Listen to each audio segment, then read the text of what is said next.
Amanhã será um lindo dia da mais louca alegria que se possa imaginar. Amanhã, redobrada a força, pra cima que não cessa há de vingar. Olá, meus queridos, bom dia, boa tarde, boa noite, não sei que hora que você está assistindo esse vídeo, mas vamos retomar as nossas aulas, né? Vamos começar hoje com o capítulo 4, né? Que trata sobre os fungos, ensino médio, segunda série, não é isso? Então vamos lá, lembrem-se que vocês precisarão entrar na sala de aula, fazer as atividades sobre esse capítulo e também, tanto no site quanto na sala de aula, vai estar o formulário para vocês responderem a avaliação online 2, tá ok? Desse assunto. Olá, meus queridos alunos, vamos falar agora sobre fungos, é o capítulo 4 do livro de vocês e também será o tema que nós iremos fazer a nossa prova online 2, tá ok? Nós já vimos aí outros assuntos, outras aulas feitas por professores, né, diversos aí de outros canais. E agora eu vou conversar com vocês, tá certo? Esse é o capítulo 4 que nós iremos falar sobre fungos. Vamos lá. Bom, a parte da biologia que estuda os fungos é a micologia, tá certo? Então, nós temos uma divisão dentro de biologia de várias ramificações que se propõem estudar determinados grupos. E o grupo e o ramo da biologia que estuda os fungos é a micologia. Quais as características deste reino? Os fungos eles são eucariontes, possuem membrana no seu núcleo, né, a carioteca, então são eucariontes, possuem núcleo organizados. Eles podem ser unicelulares e pluricelulares, tá certo? E o seu corpo é formado por hifas e micélio. A gente vai ver mais na frente, aí no próximo slide, a estrutura de um fungo. Eles possuem parede celular, como as células vegetais, só que o que está impregnado na parede celular das células do fungo não é a celulose, sim a quitina. A nutrição, como eles se alimentam? Os fungos eles são heterótrofos, ou seja, eles dependem de matéria pronta para poder se alimentarem. E eles também fazem reserva de substâncias quando eles encontram uma quantidade muito grande de alimento. E a substância de reserva é um carboidrato chamado glicogênio. Eles são sapróbios. Isso significa que são decompositores importantes de matéria orgânica. Imagine o nosso planeta onde todos os cadáveres se amontoassem se não houvessem fungos e bactérias para poder fazer essa decomposição. Então eles têm um papel fundamental na natureza para fazer a decomposição dos organismos, daquelas partes orgânicas, né, que morreram, de organismos que morreram. A reprodução pode ser de dois tipos, assexuada, por brotamento, fragmentação em esporos, ou a reprodução pode ser do tipo sexuada. Olha só, aqui nós temos a estrutura de um fungo, tá vendo aqui? Olha só, nós temos o corpo de frutificação, que é a parte externa que a gente vê do fungo. Nessa partezinha aqui a gente está vendo, são esporângios, locais onde são produzidos os esporos. Esses esporos são tão fininhos que às vezes eles saem por suspensão no ar, né? Uma pequena brisazinha, eles ficam em suspensão no ar.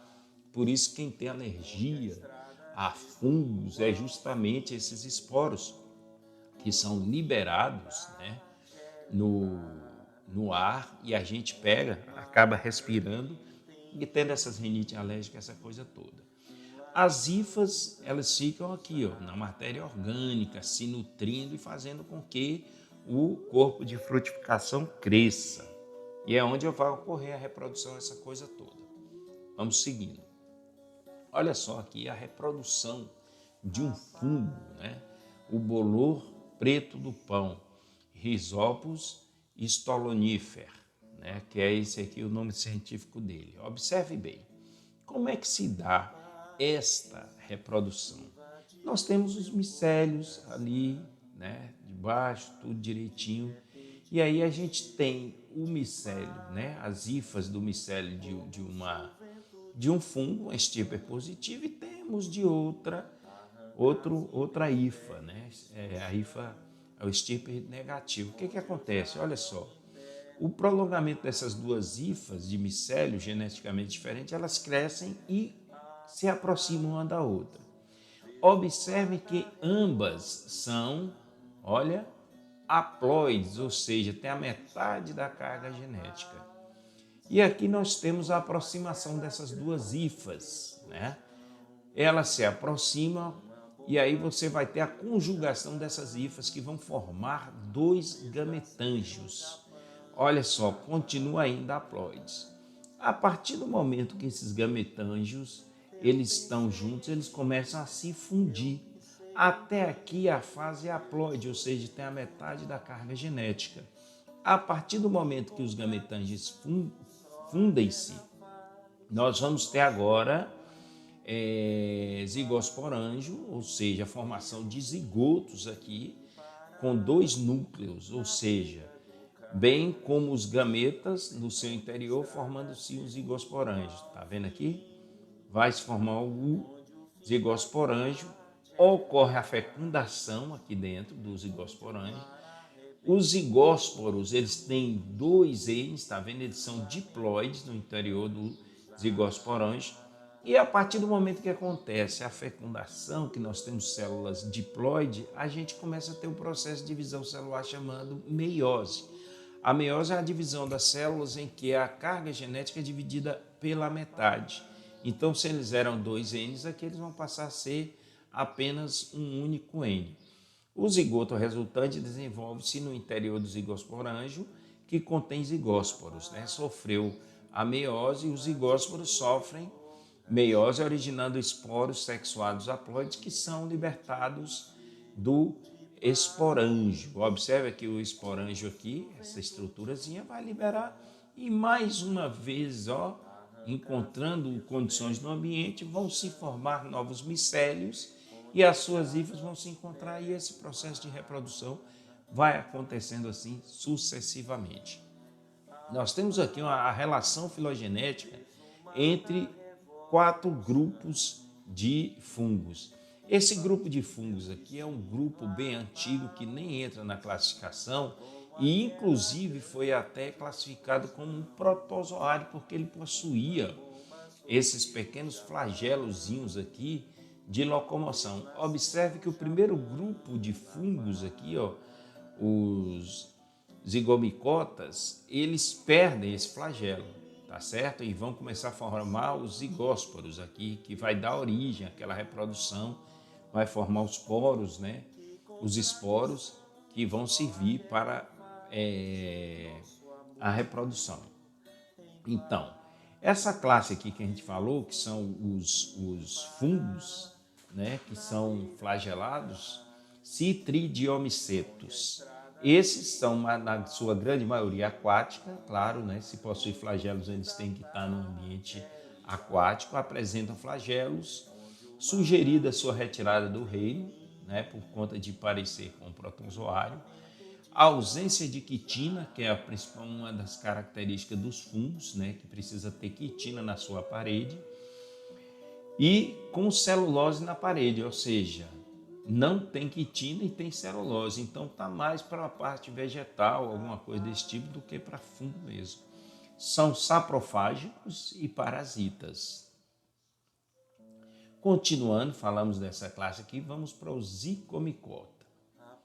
Olha só, os zigomicetos, eles vivem no solo, eles podem ser utilizados para a produção daquele molho de soja, que o pessoal gosta muito de curtir aí no negócio de sushi. Eles são utilizados também como anticoncepcionais e anti-inflamatórios. O bolo preto do pão é um exemplo desses zigomicetos e a gente conhece muito bem aqui. Olha só, aqui é uma laranja, putrefação, eles tomando conta, o pão e por aí vai. Depois dos zigomicotas, a gente vai para os ascomicotas, né? Quais são as características dos ascomicotas? Ó, eles já começam a aparecer, ó, um corpo, surge aqui a novidade, que é o quê? Um corpo de frutificação. Todo mundo daqui para frente vai ter corpo de frutificação. Mas os ascomicotas, eles possuem ascóporo, né? Que é como se fosse uma sacolinha para isso aí acontecer. Ó. Presença de asco, estrutura produtora de esporos, tá vendo? O lévedo, o bolor de pão e o penicílio, né? Que foi retirado, descoberto por Alexandre Fleming, a penicilina. Produção de queijo e de antibiótico como a penicilina. Tá aqui o exemplo deles aqui, tá vendo? São todos esses aqui. E depois, por último, nós temos os basidiomicotas, né? Os basidiomicetos, que são esses fungozinhos que a gente conhece, ó, cogumelozinho, champignon, etc. e tal.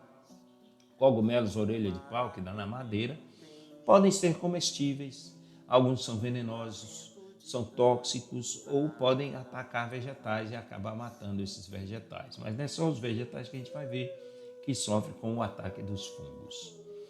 E temos esse grupo aqui, que é um grupo pouco estudado, que inclusive não é nem incluído, né, na classificação, que são os deuteromicetos, né? Então ele é um grupo muito pouco estudado, não apresentam forma sexuada, produzem poros finos, os conídeos, chamados de fungos imperfeitos ou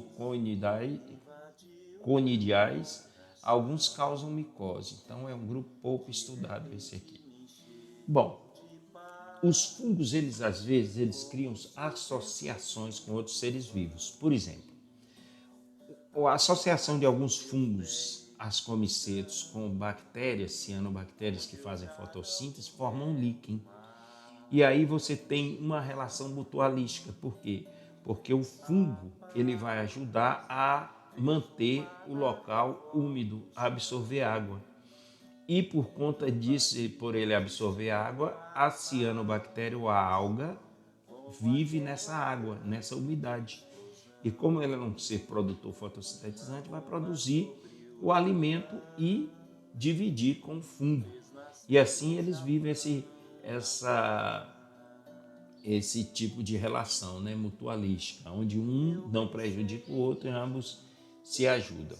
Temos também as micorrizas, que são associações também de fungos com a raiz de alguns vegetais. Esses fungos eles são importantes, né, na raiz desses vegetais para ajudar a anexar alguns elementos, alguns nutrientes nessas plantas para ajudar na nutrição desse vegetal. Também é uma relação mutualística.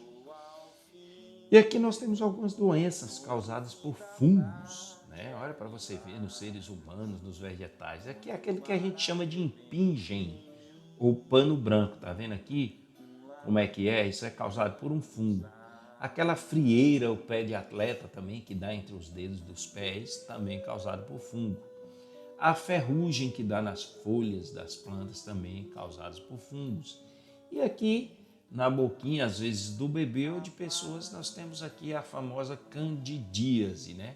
A boca de criança a gente chama de sapinho, mas é a doença também causada por fungos, tá certo? Então nós faremos nossa prova online 2, baseado nessa aula aí, tá ok? Então é isso, muito obrigado, até a próxima. Dentro de um tufão, arrancasse meus pés do chão, onde eu já não me enterro mais. A paz